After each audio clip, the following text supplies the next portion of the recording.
Thank you, Ms. Moskowitz. As she said, my name is kYLES, and the title of my research project is Flipping Out the Art of. All right, I'll just let that play for a second. I'll go to the slide. All right, anyway, there's a slide on the screen that says, Mr. Clemente was my research advisor. The facilities that were used for this project were the Scola, the gymnastics room here, Drayneck Park, Mount Trashmore, my house, and the Virginia Beach Rock Gym. All right, awesome. Okay, just quick history on martial arts and movies. Bruce Lee is probably the first notable big name in the industry. He was born in November of 1940 and died in July of 1973. He was originally trained in a style called Wing Chun by a guy by the name of Yip Man, and he is said to be the direct descendant of the holder of the Wing Chun style.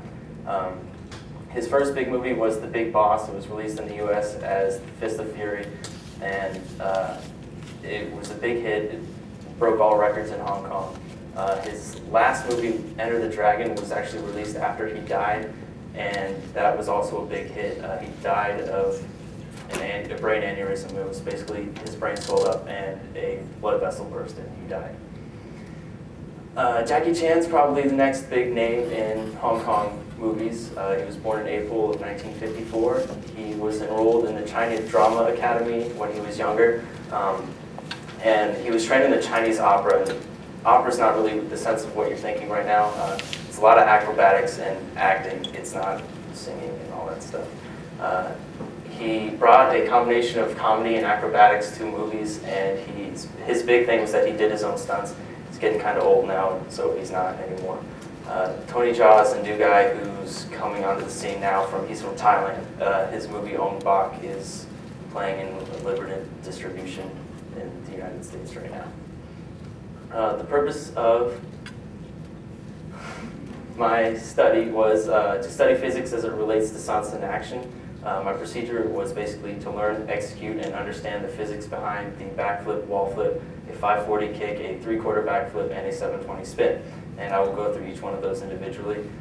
There's going to be a number in the bottom right-hand corner of each slide. I did a survey, and through the survey I got those numbers. It's out of 60, so just keep that in mind, and I'll explain why I lost points and all that stuff. But first, a quick physics lesson in flipping and everything. Centripetal acceleration, the equation for that is velocity squared over radius. So the faster you spin and the smaller the radius of the spin is, the faster you're going to rotate around. Torque. Now, think of the body as levers. Your bones are levers. So the muscles move bones at a certain distance from a joint, right? Okay, so that is torque. Your muscles are producing torque in your body. And if you were in a zero gravity environment, I guess, if you were to, because of how the human body's set up, if you move one part, it's going to move another part as well. So if you were to move your shoulders, for instance, your hips are going to follow. It's just how the body is. All right. The backflip. All right. Technique-wise, it's very simple. All you're going to do is you're going to bend down so that your legs don't go below 90 degrees. You're going to throw your arms up and jump up as high as you can. You're then going to bring your knees up to your chest, and you're going to tuck small and hard. And that is exactly what the centripetal acceleration is all about. The smaller you tuck and the faster you bring your knees to your chest, the faster you're going to rotate around and the better the rotation is going to be. And I got a 43 on this because, if you notice, I bend more than 90 degrees just slightly, and I don't land very straight. But at least I landed on my feet, not my head. So, the wall flip, got a 50 on the wall flip. I'll explain why in a second. Basically, you're just going to run at the walls fast and as hard as you can. You're going to plant a foot firmly on the wall, and you are going to push up with that foot, not back off of the wall. You're going to push up as much as you can. Then you're going to swing your other leg through the rotation, so you're going to swing your other leg through straight back and over, and you're going to arc your back and neck so that you spin in the rotation. The physics behind this is the momentum. That swinging leg is what's going to get you around. And Mr. Clayton Stagg did this one. So he runs at the wall, plants a foot, and you can't really see it, but he tucks his leg instead of swinging it back, but it works because it's a backflip off of the wall. And here's another angle. It's clear there what he does with his leg. He brings his right leg up to his chest and he flips over. And 50 out of 60 lost points because he didn't arc and he didn't swing his foot back. The 540 kick is a kick, it's not a flip, obviously. Basically what you're going to do is you're going to take a 180-degree step and you're going to throw your leading leg up and over as high and as far as you can, and at the same time you're going to turn your shoulders and throw your arms up and diagonally, not over, but up. And you're going to jump off the planted leg and you're going to swing through and kick with that leg, and you're going to turn your hips over to get that kick over. Now, that's where torque comes in. It's torquing your shoulders over will bring your hips up and over as well, and that will help the kick. Your upper body brings your lower body through. And I got a 60 out of this one because I'm awesome. So, take the step, throw the arms and the foot over, and jump, and you turn your hips over and you kick. Like so. 720 spin. This is actually a fall. It's not really a technique. Well, it's a technique, but it's a fall and not a skill. All you're going to do is you're going to step 180 degrees, just like the 540 kick, and you're going to eventually end up like this. If this is the ground and this is your body, you want to end up like that as much as possible. So you're going to spin parallel to the ground. You're going to throw your arms into the rotation just like the 540, but instead of swinging them out, you're going to bring them into your body, so the centripetal acceleration will increase and the radius of the spin is smaller, so you spin faster. And you're going to land on the side of your body as opposed to the back.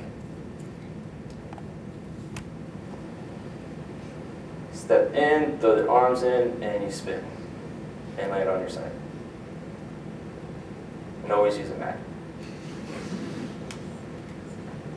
The 3/4 backflip, I'm not very good at this one, but I got a 45 out of it, and I'll show you why in a second. You guys saw it earlier.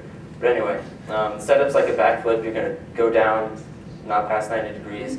You're going to go up, but you're not going to jump back. You're not going to tuck it all either. You're just going to hopefully get the rotation around. That's why you want as much upward force as you can, so you have the time to go around. You definitely want to spot the landing and arc your back and neck so that you see the ground before you hit it. And you want to land flat on your chest and your hips. And again, the torque is what's going to get you over. You're going to throw your shoulders back and arc so you can bring your hips over. And this is a bad one, but it works. Basically, you jump up and wait. If you notice, I'm not really jumping back at all. I'm just trying to stay in one spot, and I'll just land. This is what you don't do. Yeah, like that. Yeah, it's okay. Watch, see, jump, and I went straight. Oh, yeah. Okay, anyway. That's what happens when you mess up. All right, lessons learned. Centripetal acceleration works. It really does. You can see that especially with the backflip. It's a perfect example. The faster you tuck and the tighter you tuck, the more you're going to get around. Torque is also very useful in spinning, especially when you throw your shoulders into it, it brings your hips around. And physics defies gravity. It's kind of a contradictory statement, but it does. The survey results, out of 300, I got a 258, which is pretty good if you ask me. And positives to this were, it was interesting to me, and I thought it was very fun. Setbacks, not drawbacks, on the other hand. Pain was a prominent part in this project. Gravity isn't cool at all. I don't like it. And the lack of equipment really set you back. If you notice, we did all that in the gymnastics room, and there were mats, and I don't have any of those at home or anything like that. I'd like to thank Ms. Moskowitz-Anderson and Mr. Clemente for putting up with me for the past couple weeks as I kept going to them to get information and stuff, and I kept bugging them. I'd like to thank Derek for letting me use his camera, my other friends for supporting me, and my mom and dad for not being too upset for me putting this project off for so long, and Motrin, because without it I wouldn't have been able to do this project. Are there any questions?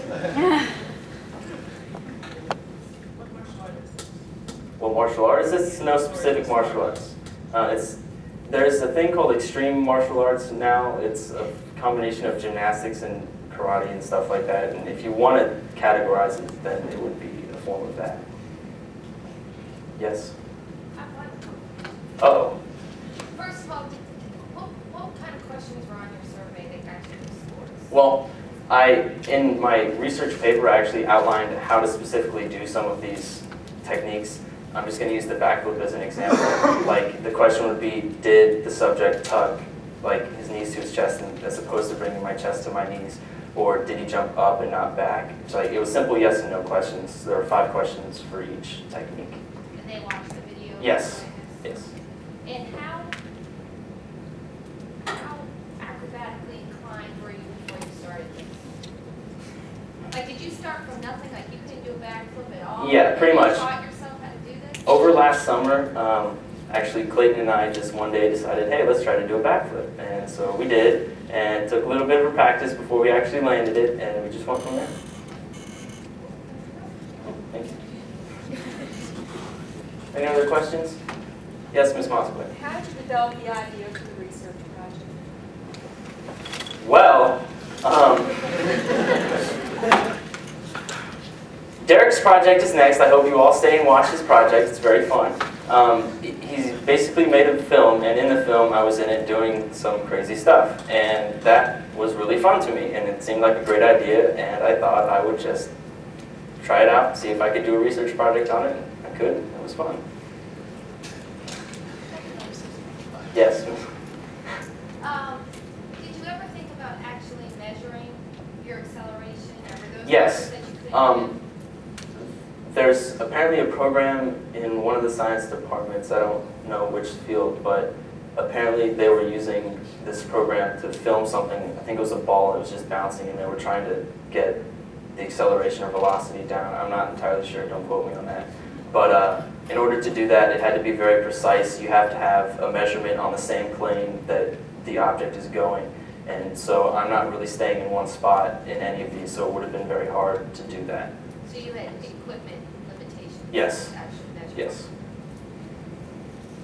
Jason? Are you planning on going into this field? No. Yeah. All right. Small way. How did your course and experience in the academy help you? That's the question. Physics helped a lot, obviously. Anatomy would have helped had I taken it, but I didn't. And PE isn't a magnet course, but